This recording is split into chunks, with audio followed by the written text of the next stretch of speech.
नमस्कार साथियों, हमने अभी तक संविधान सभा की मांग और संविधान सभा के गठन तक बात कर ली है और इसके आगे अब संविधान की कार्यप्रणाली और किस प्रकार 2 साल 11 महीने और 18 दिन में संविधान का निर्माण हुआ, उसके पहले भाग का आज हम अध्ययन करेंगे। इसमें हम पढ़ेंगे कि उनके अधिवेशनों में या सत्रों में क्या हुआ था और कौन-कौन सी चीज़ें इम्पोर्टेंट थी।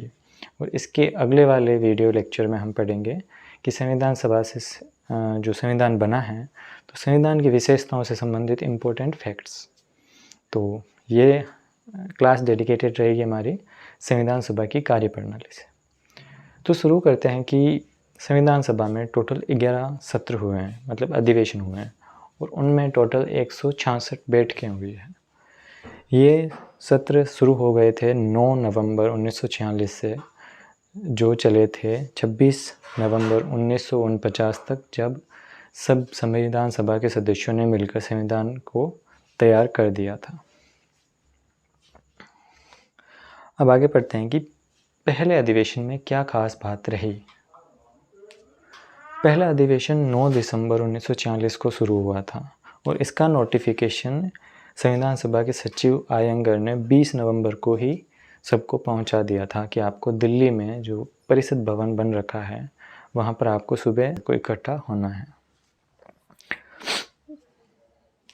अब बात करते हैं कि इस संविधान सभा में जब वो आ पहुंचे थे, उसके बाद में क्या क्या कार्य हुए थे इम्पोर्टेंट। वो जो हमने पिछले वीडियो लेक्चर में देखा था कि इस समय पहली बैठक में ही एक मनोनीत सभापति या अध्यक्ष कह सकते हैं और एक उपाध्यक्ष का चयन किया गया था।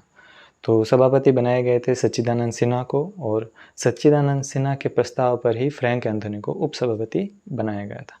ये थी प्रथम बैठक की सबसे खास बात, क्योंकि किसी भी अधिवेशन के शुरू होने के लिए एक सभापति का होना ज़रूरी होता है, तो इसमें मनोनीत लिए गए थे। अब अगर इसमें बात करें कि कितने सदस्य शामिल हुए थे, देखिए पहले अधिवेशन में मुस्लिम लीग बहिष्कार किया था तो वो शामिल नहीं हुई थी और इसके अलावा देशी राज्यों के प्रतिनिधित्व का भी कोई नियम नहीं बना था, तो उन्होंने भी भाग नहीं लिया था। तो आने कितने थे?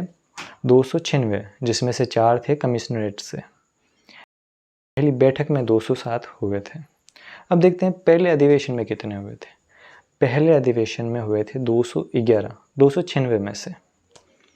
और अगर इसका एक क्लासिफिकेशन करें कि सदस्यों में भी कौन कौन सी कम्युनिटी थी जिसमें से सभी सदस्य आ गए थे, वो थे, देखिए सिखों के 5 थे, पिछड़ी जनजातियों के भी जो 5 सदस्य थे वो पूर्ण रूप से भागीदारी निभा रहे थे, मतलब उपस्थित थे। लेकिन हिंदुओं में 160 में से 155 आए थे, 5 एब्सेंट रहे थे। अनुसूचित जातियों से जो SC कहते हैं, उनमें से 33 में से 30 ही शामिल हुए थे। इसके अलावा जो भारतीय ईसाई हैं, उनमें से 7 में से 6 हुए थे। और 2 और कम्युनिटी है, आंग्ल भारतीय, जो कि 3 सदस्य थे, वो तीनों ही हुए थे और तीनों ही पारसी सदस्य हुए थे। तो लगभग तक जो 296 में से सब लगभग सभी हुए थे, लेकिन कुछ एक कम्युनिटी में तो सारे ही उपस्थित रहे।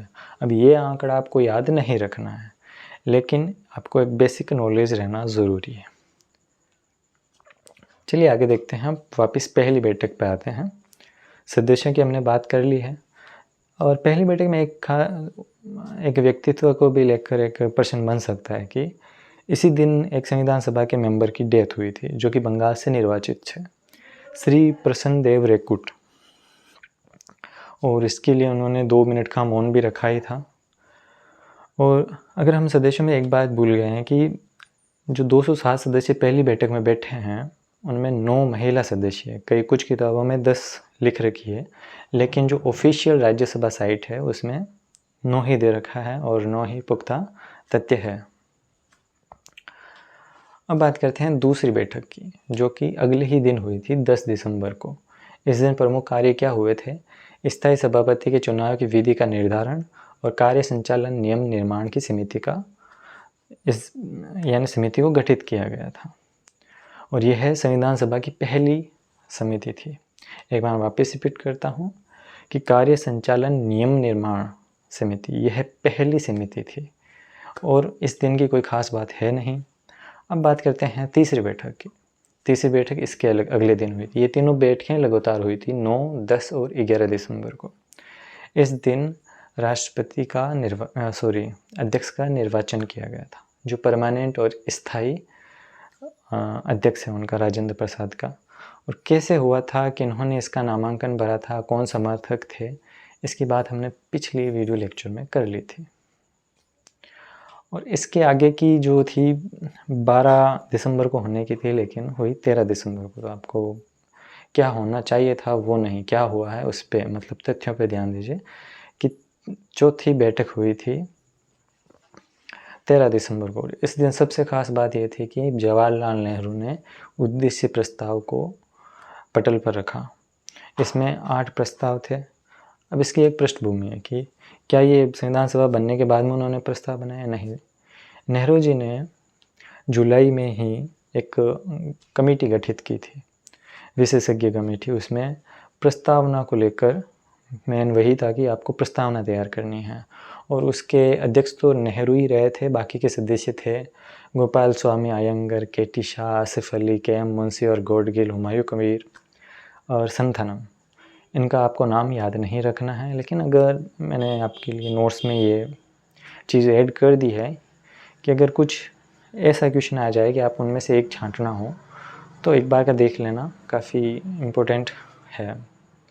इसके बाद में देखते हैं 8 जो इसके उद्देश्य थे, उनमें से सबसे पहला सबसे महत्वपूर्ण है, आपको 8 याद नहीं रखने हैं। वैसे पहला ये था कि ये संविधान सभा भारत को एक पूर्ण स्वतंत्र लोकतंत्र घोषित करने का दृढ़ और गंभीर संकल्प प्रकट करती है। और इसका सबसे प्रथम समर्थन किया था उसी दिन पुरुषोत्तम दास टंडन ने। तो ये एक इम्पोर्टेंट फैक्ट है। आगे चलते हैं। इसके आगे की बैठकों में कुछ ज़्यादा खास है नहीं, 5वीं, 6वीं, 7वीं, बस शुरुआती बैठक होने की वजह से कुछ ज़्यादा इम्पोर्टेंट काम हुए नहीं थे। अगर कुछ विशेष देखें तो 9वीं बैठक का देख लेते हैं, जो कि 21 दिसंबर को हुई थी। इस समय देशी राज्यों की वार्ता के लिए एक राज्य समिति नियुक्त की गई थी, और इसके अलावा जो पहले एक कमेटी गठित की गई थी उसकी रिपोर्ट भी आई थी, जो कि कुछ खास इम्पोर्टेंट है नहीं। अब बात करते हैं दूसरे अधिवेशन की। पहले अधिवेशन की हमने ये चीज़ें देख ली, उद्देश्य प्रस्ताव, अध्यक्ष और उपाध्यक्ष मनोनीत, और अभी तक निर्वाचित उपाध्यक्ष नहीं आया है, ठीक है। और इसके अलावा कोई भी फैक्ट याद रखने की ज़रूरत नहीं है। दूसरे अधिवेशन जो शुरू होता है अगले साल की 20 जनवरी को, जो कि 1947 से 25 जनवरी चलता है। ये 6 दिन का अधिवेशन है, 6 बैठकें हुई है इसमें। पहले दिन सभा की कार्यसूची पर विचार करने और उसे दिशा निर्देश देने के लिए एक संचालन समिति का गठन का प्रस्ताव पारित हुआ, और अगले ही दिन 11 मेंबर भी इसमें ऐड कर दिए। ज़्यादा कुछ खास नहीं है, लेकिन खास बात है कि इसके तीसरे दिन 22 जनवरी को उद्देश्य प्रस्ताव को पारित कर दिया गया था, जो अभी पेंडिंग था, जो 13 दिसंबर को जवाहरलाल नेहरू ने प्रस्तावित किया था। इसी समय मोहनलाल सक्सेना ने इसका उर्दू में अनुवाद किया था और सभी के सामने पढ़ा भी था। और जब इसे पारित किया गया था उससे पहले पूरी सभा में इसे गंभीर रूप से खड़े होकर इसका पाठ भी किया गया था। और 2 दिन बाद में ही जो परमानेंट उपाध्यक्ष है निर्वाचित, उनका चयन कर लिया गया, मतलब निर्वाचन कर लिया गया 25 जनवरी को एच.सी. मुखर्जी को।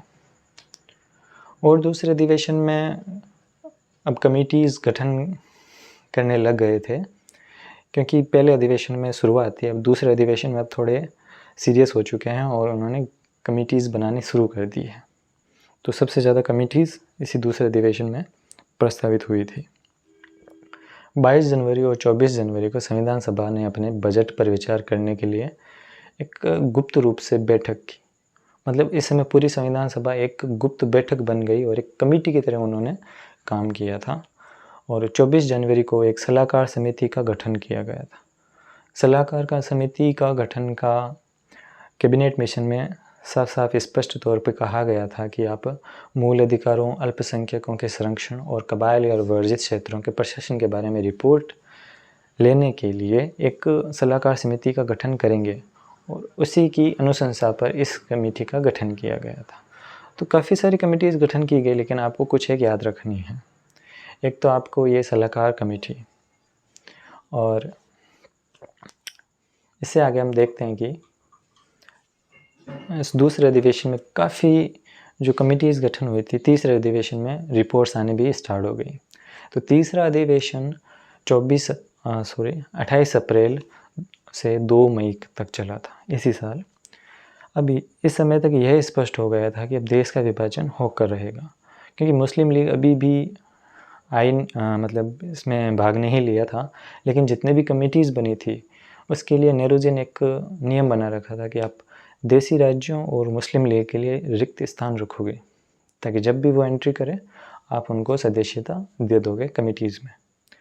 लेकिन अब जो देश की परिस्थितियाँ देखते हुए ये फिक्स हो चुका था कि देश का विभाजन होगा, और इसी समय अब रिपोर्ट आनी स्टार्ट हो गई थी कमेटीज़ की, जिसमें से कुछ एक का मैं आज जिक्र करूँगा। नेहरू जी की देसी रियासतों संबंधी एक कमेटी बनी थी जो दिसंबर में, उसकी रिपोर्ट आ गई। गोपाल स्वामी आयंगर की संघीय विषयों संबंधी रिपोर्ट भी आ गई, और सरदार वल्लभ भाई पटेल ने मूल अधिकारों संबंधी कमेटी की भी रिपोर्ट दे दी। इसी के साथ में मुंशी जी की कुछ कमेटीज़ और सबने रिपोर्ट दी थी, लेकिन आपको याद नहीं रखना है। अब बात करते हैं चौथे अधिवेशन की, जो चला था 14 जुलाई से 31 जुलाई तक। इस समय भारतीय स्वतंत्रता अधिनियम ब्रिटिश संसद में पेश हो चुका था, क्योंकि यह 5 जुलाई को तो वहाँ पर प्रस्ताव पेश हुआ था और 28 जुलाई को यह अधिनियम बन गया था। तो अधिनियम ने 15 अगस्त 1947 को भारत तथा पाकिस्तान को 2 डोमिनियन स्थापना की बात कही थी, और 22 जुलाई को एक सबसे अच्छी मतलब सबसे महत्वपूर्ण घटना हुई थी कि भारतीय ध्वज को अंगीकृत कर लिया।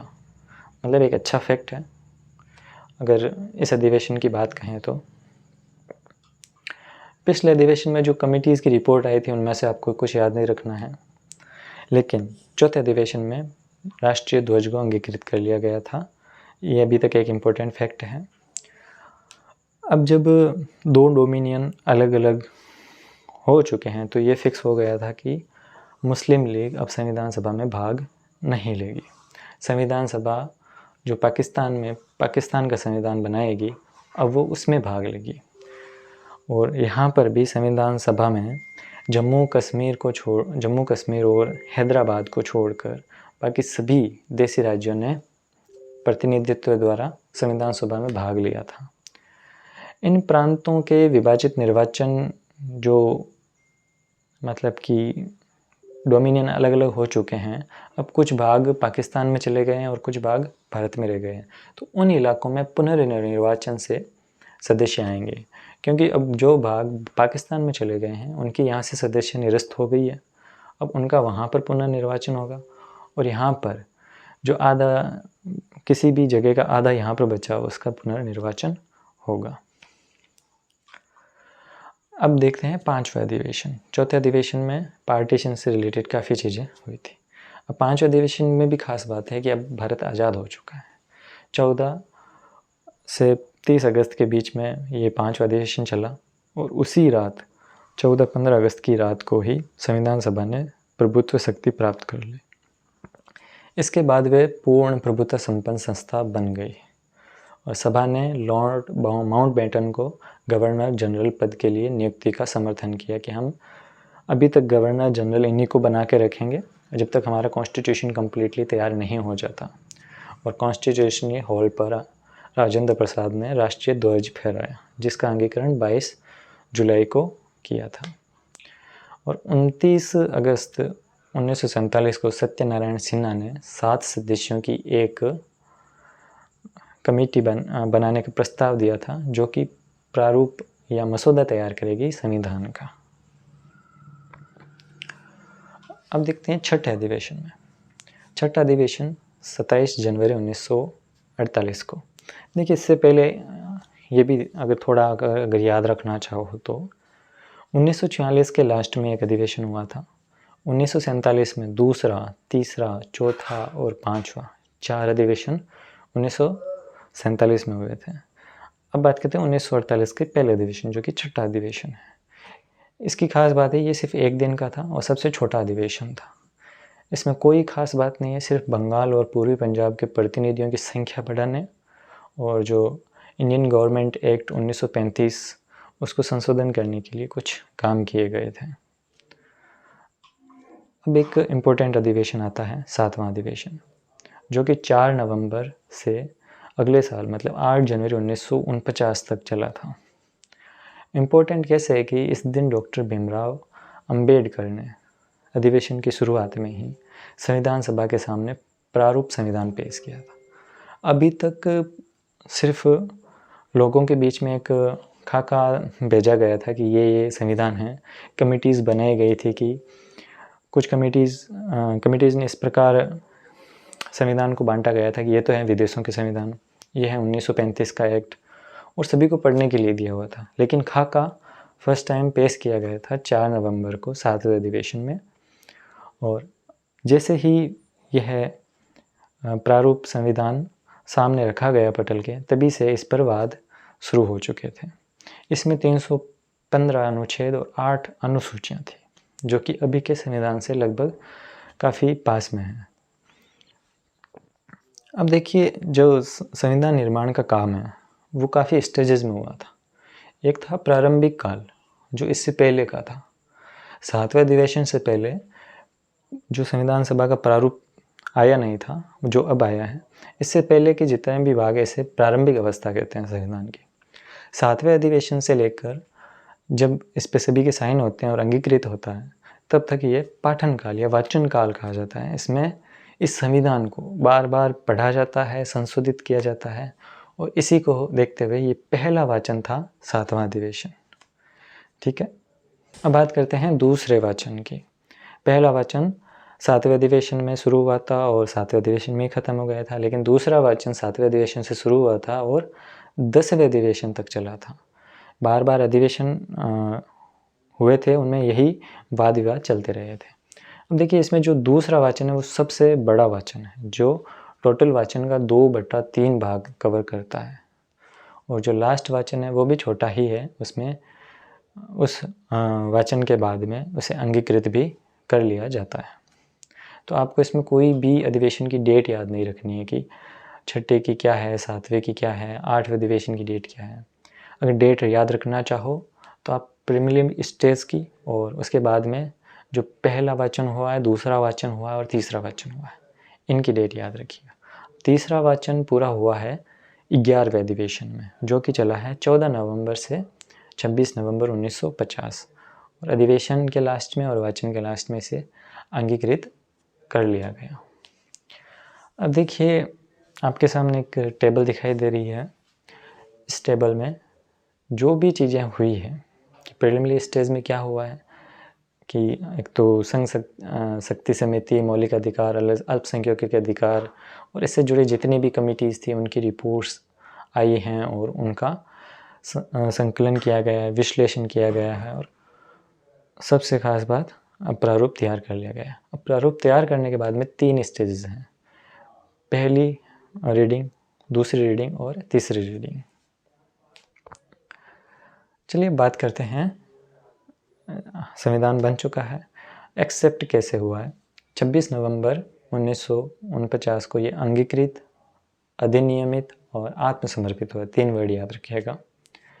इसके कुछ अनुच्छेद उसी टाइम लागू हो गए थे, जिसमें से देखिए आप सेक्शन वाइज करके देख लेना कि कुछ नागरिकता के हैं, कुछ राष्ट्रपति से संबंधित हैं और कुछ, और ये सभी किस में लिखे हुए हैं, 394 में। 394 में संविधान के प्रारंभ होने की तिथि लिखी गई है। तो जो भी फैक्ट्स हैं वो आपको नोट्स में मिल जाएंगे, तो इसमें कुछ ज़्यादा समझने की बात है नहीं। अब बात करते हैं, जो 26 नवंबर को ही यह अंगीकृत किया गया, इसलिए इसको संविधान दिवस के रूप में मनाया जाने लगा 2015 के बाद में। 2015 क्योंकि इस समय थे भीमराव अंबेडकर की 125वीं वर्षगांठ थी, और इसी के उपलक्ष्य में संविधान दिवस मनाना घोषित कर दिया गया था। विधानसभा के प्रारंभिक चर्चा में जो प्रीलिमिनरी स्टेज था उसमें 46 दिन लगे थे, और उसके बाद में जो चर्चा हुई थी प्रारूप पर उसमें 101 दिन लगे थे। अब देखिए इनकी दोनों की जोड़ आपको लगेगी 166 नहीं है। तो प्रीलिमिनरी स्टेज मतलब रिपोर्ट्स आनी शुरू हो गई है और अब संविधान बनना शुरू हो गया, तो उसमें 46 दिन लगे थे और 101 दिन लगे थे इसके वाद विवाद में। तीनों पाठन काल अगर देखा जाए तो वो 101 दिन के हैं। टोटल जो शुरुआत से लेकर लास्ट तक संविधान सभा में चर्चाएं चली हैं उसमें 36 लाख वर्ड बोले गए थे। इसमें याद रखने की चीज़ नहीं है, ऐसा परीक्षा में नहीं पूछेंगे, लेकिन थोड़ा ध्यान होना ही चाहिए। जैसे कि जो द्वितीय पाठन है वो सबसे लंबा था और उसमें सबसे ज़्यादा चर्चाएं हुई है। अब बात करते हैं महिलाओं की भागीदारी। तो अगर देखिए वाद विवाद में उनकी 2% भागीदारी थी, मतलब टोटल जो 36 लाख वर्ड बोले गए थे उनमें से 2% महिलाओं के थे, और उनमें भी सबसे ज़्यादा बोलने वाली थी जी दुर्गाबाई। इन्होंने 23,000 वर्ड बोले थे। तो कितने वर्ड बोले थे ये याद नहीं रखने, लेकिन सबसे ज़्यादा वाद विवाद करने वाली दुर्गाबाई थी। और टोटल 15 महिलाओं ने हिस्सा लिया था पूरे संविधान सभा के इन अधिवेशनों में, लेकिन उनमें से वाद विवाद में भाग लेने वाली केवल 10 महिलाएं थी। अब देखिए मौलिक अधिकारों पर बात करने वाली कुछ विशेष महिलाओं के नाम याद रख लीजिए। अमू स्वामीनाथन, बेगम एजाज रसूल, दक्षिणानी वेलायुधन। और न्याय पर डिबेट करने वाली हंसा मेहता और रेणुका रे। ये थी 26 नवंबर तक की बात। अब एक इम्पोर्टेंट डेट और आती है संविधान निर्माण के और लागू होने के बीच में, 24 जनवरी 1950। इस दिन काफ़ी चीज़ें हुई थी। ये संविधान सभा की आखिरी बैठक थी। इसके बाद में अनिश्चित काल के लिए संविधान सभा को स्थगित कर दिया गया था। इसी टाइम पर भी 2 और लोग थे जिन्होंने संविधान की सदस्यता ग्रहण की थी। बरम्पा कुम्हार बम्बई राज्य से, और YS परमार जो कि हिमाचल प्रदेश से थे। संविधान सभा के अध्यक्ष डॉक्टर राजेंद्र प्रसाद ने इस समय घोषणा की थी कि जन गण मन भारत का राष्ट्रगीत होगा, लेकिन वंदे मातरम का भी जिक्र किया कि वंदे मातरम को भी जन गण मन के बराबर ही सम्मान मिलेगा। देखिए उस समय से ही यही था कि वंदे मातरम पर भी आपको खड़े होना है और जन गण मन भी आपको खड़े होना है, लेकिन वंदे मातरम पर कंपलसरी नहीं था, लेकिन चाहिए में तो आपको खड़ा होना चाहिए। और डॉक्टर राजेंद्र प्रसाद के नाम पर एक प्रस्ताव लाए थे जवाहरलाल नेहरू की इनको राष्ट्रपति बनाया जाए, और इनके समर्थक थे सरदार वल्लभ भाई पटेल। ये इकलौता प्रस्ताव था और निर्विरोध उनको राष्ट्रपति बनाया गया था, और सचिव थे अयंगर। उन्होंने ही इनको शपथ दिलाई थी। संविधान देखिए शपथ की एक इसमें कन्फ्यूजन है। कुछ कह रहे हैं कि कान्या ने शपथ दिलाई है और कुछ का मत है कि सचिव ने ही शपथ दिलाई है। तो वैसे उस दिन कोई शपथ ग्रहण का प्रोग्राम हुआ ही नहीं था। राष्ट्रपति का निर्वाचन हुआ था और 26 जनवरी को इसे लागू कर दिया गया। इस समय तक कोई शपथ का प्रोग्राम हुआ ही नहीं था, तो ये बेतुके सवाल हैं। अब बात करते हैं 24 जनवरी की वापस। इस समय 3 प्रतियां सभा पटल पर रखी गई थी संविधान की। पहली थी हाथ से लिखी हुई अंग्रेजी भाषा में, जो कि प्रेम बिहारी नारायण रायजादा द्वारा लिखी गई थी। ये इटालियन तरीके से लिखी हुई थी, जैसे हम लोकल लैंग्वेज में रनिंग लैंग्वेज भी कहते हैं। और इस पर कलाकृतियाँ की हुई थी पृष्ठ के चारों तरफ, बॉर्डर पर, फ्रंट पेज और लास्ट पेज पर। वो थे नंदलाल बोस। नंदलाल बोस को भारत रत्न और पद्म श्री पुरस्कार भी मिला था आगे जाकर। और जो ये जितनी भी पेंटिंग्स थी वो महाभारत और गीता को मेन फोकस रखकर वो सारी पेंटिंग्स बनाई गई थी। दूसरी प्रतिलिपि अंग्रेजी भाषा में थी जो कि छपी हुई थी, और तीसरी प्रतिलिपि हाथ से लिखी हुई हिंदी में थी। इसका कोई लेखक का कहीं पर भी ऑफिशियल वेबसाइट पर जिक्र नहीं है। तो आपको इन 3 प्रतियों का याद रखना कि 3 प्रतियां थी, जिसमें से पहली प्रति काफ़ी इम्पोर्टेंट है, जो कि इटालियन लैंग्वेज में प्रेम बिहारी नारायण रायजादा ने लिखी थी और इन पर 284 सदस्यों ने तीनों प्रतियों पर हस्ताक्षर किए थे।